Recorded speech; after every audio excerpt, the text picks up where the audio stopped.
I started this chapter off hyped the fuck up, and for good reason. We straight away see Todo's new technique, or a better description would be to call it an adaptation of his already existing technique.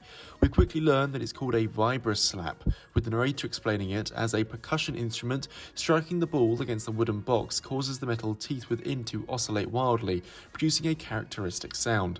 I also want to point out Gege's author comment this week. I love how even he acknowledges that it's strange Toto still has his bandage on, despite the fact that he'd used his technique 3 times that day already. Bro is so unserious, it's crazy. With that reveal, the fight is on. Toto strikes his instrument and the narrator explains, having replaced his left arm, Todo Aoi changed the activation condition for his technique from applause to the collision between the wooden box and the metal teeth of the vibroslap. This now allows him to activate his swapping technique roughly 50 times per second. Yuji equates it to a roulette with how fast they're swapping places. The two continue to swap, delivering a clean punch and kick to Sukuna. Again, the narrator, by imposing a binding vow onto himself, limiting the amount of swaps in proportion to the oscillations of the vibroslap, his ability to have multiple targets along with his effective range was expanded, after fine-tuning his technique with Akotsu's help at the Lake Gojo colony. Todo proceeded to successfully retrieve his allies who were trapped within the malevolent shrine. This confirms that Maki, Miwa and the Shiesty Sorcerer are all safe. This guy is such an MVP. I feel as though he was just shoved into the last chapter, but putting in this much work seems as though he's going to single-handedly change the tides of this battle. Even Sukuna thinks to himself, none match his egocentricity. Among the sorcerers, he's surely the peskiest.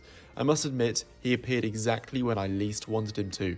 Sukuna jumps down into a destroyed car park as Todo follows after, swapping places, preparing to land a wound-up punch before Sukuna flips over him.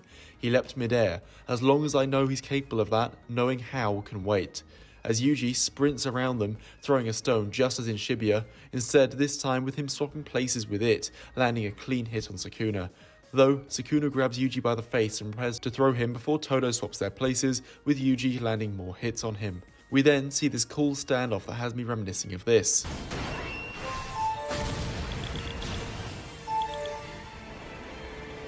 Sukuna thinks to himself he can swap as much or as little as he'd like, all with one tap. The fact that he can regulate it at will makes adapting to Boogie Woogie essentially impossible. Then, with a smug look on his face, and yet, there is one instance where I can definitively read his timing. Yuji slams Sukuna through a stone pillar, sending him flying outside. Looking confident, Sukuna presumes that they'll go for a feint, just as they did against Mahito, seeing as he got a front row seat to that whole fight. Though, just as he's about to, one of Mei-Mei's crows pops in. With Sukuna thinking that he swapped with the crow, he readies an attack, only realising, once his foot has flown through the crow, that he didn't swap, with Yuji landing yet another black flash on Sukuna's chest, having him looking like there isn't a single thought in his head. Before he can go flying away, Yuji grabs Sukuna, embedding his fist into his chest in this awesome panel as he screams in effort. Then, with Sukuna holding his fingers together, we see someone say domain expansion.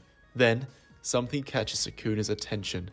What then befell Sukuna was a vision of a man he had buried with his own hands, the departed spirit of the strongest. The Honoured One arrives back onto the field in an insane turning of events, though, is it what we hope it is?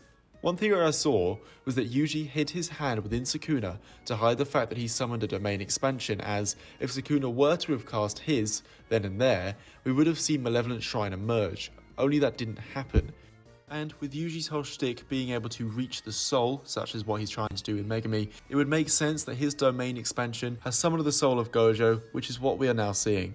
The phrasing also somewhat makes me doubt that this is actually Gojo. TCB's translations call it a vision of a man, whilst the officials call it a ghost of immense strength. Neither point to it actually being Gojo. Whilst there is the possibility that this is just referring to the fact that he should be dead, and so in that sense is a ghost, by now I think we all know how Gege likes to write his story.